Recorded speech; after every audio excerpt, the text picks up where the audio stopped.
the world's oldest hatred has made a depraved, devastating comeback. In Israel, bodies are still being found following the barbaric incursion by Islamist terrorist group Hamas into Israel on Saturday.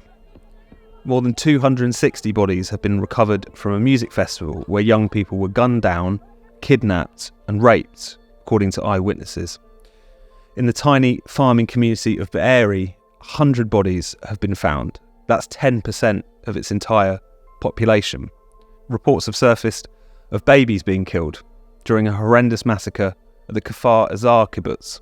Heart-wrenchingly, a Holocaust survivor is believed to be among those who've been kidnapped and taken to Gaza.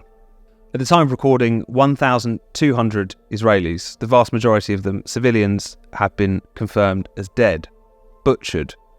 In all this, we see easily the most lethal, depraved assault on Jews since the Holocaust, and it was all broadcast to the world by its perpetrators. We've witnessed a profound act of barbarism, but not everyone seems to see it that way. This week, in many Western cities, people took to the streets to celebrate what had happened. On Monday night, thousands of people gathered outside the Israeli embassy in London. They let off fireworks, danced and sang. There were chants of "From the river to the sea, Palestine will be free." We can only hope that some of them were just ignorant of what that slogan really means, which is the destruction of Israel, the ethnic cleansing of Jews. That's certainly what Hamas, whose founding charter fantasises about murdering Jews, means by it. Make no mistake, Hamas are not freedom fighters. This is not a national liberation struggle. This is an apocalyptic Islamist terror group committed to wiping Israel, and more pointedly, Jews, off the map. But incredibly, there are various alleged left-wingers who have been prepared in recent days to go out to bat for Hamas in one way or another. There have been those who have refused to condemn Hamas, suggesting that Israel is ultimately to blame because of its treatment of the Palestinians. Here's former Greek finance minister Yanis Varoufakis flatly refusing to denounce the group. Those who try very hard to extract from people like me, from DiEM25, a condemnation of the attack by the Hamas guerrillas will never get it.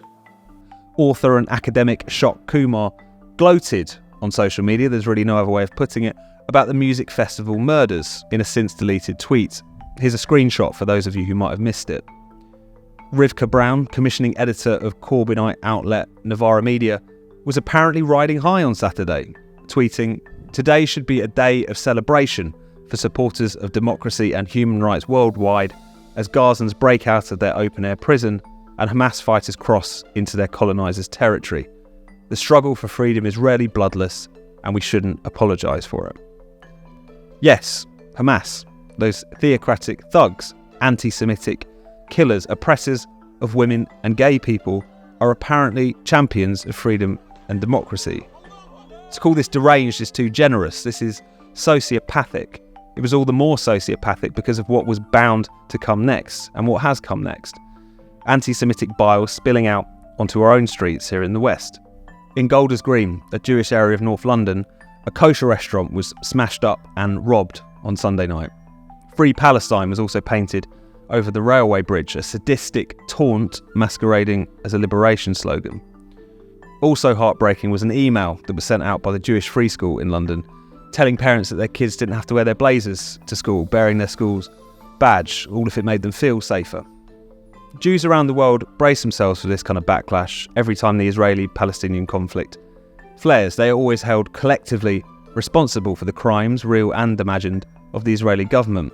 In 2021, a group of men drove around a Jewish area in northwest London, flying Palestine flags and shouting from loud hailers, "Stop the Jews, stop the movement, stop all of us, stop the mothers, stop the daughters, and shout the support for Palestine.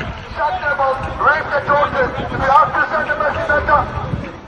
It should be obvious to almost anyone that such grotesque outbursts have absolutely nothing to do with the Palestinians or opposing the policies of the Israeli government.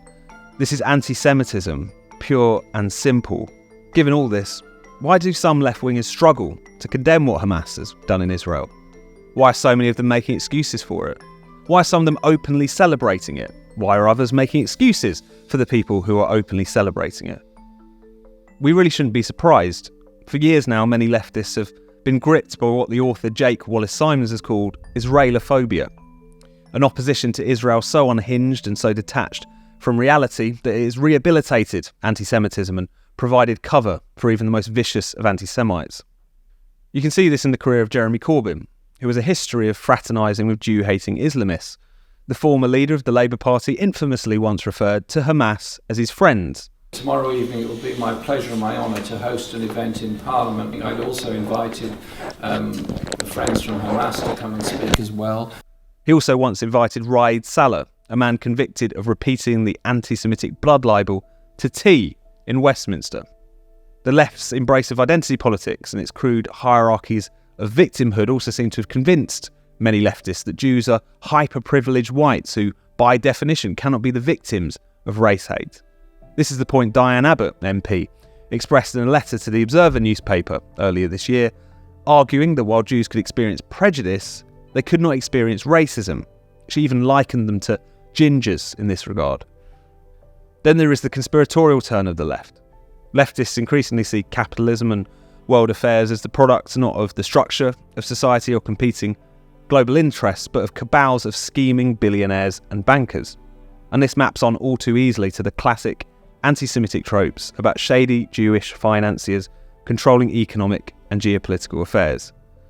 We must stand in solidarity with Jews and Israelis. We must confront anti-Semitism in all its forms. In particular, we must confront the Islamist anti-Semitism that has fueled the depraved slaughter in Israel and sparked sickening celebrations in cities the world over. But let's also reserve a special contempt for those on the left who have spent years making excuses for the world's oldest hatred. Recent days have shown beyond doubt that what now passes for the radical left is completely beyond saving. It has become an inversion of everything it once stood for. It is tolerating anti-Semites in the name of anti-imperialism. It is taunting the most menaced of minorities in the name of anti-racism. The sickening events of this week have exploded the woke left's phony moral superiority for good, and we should never let them forget it.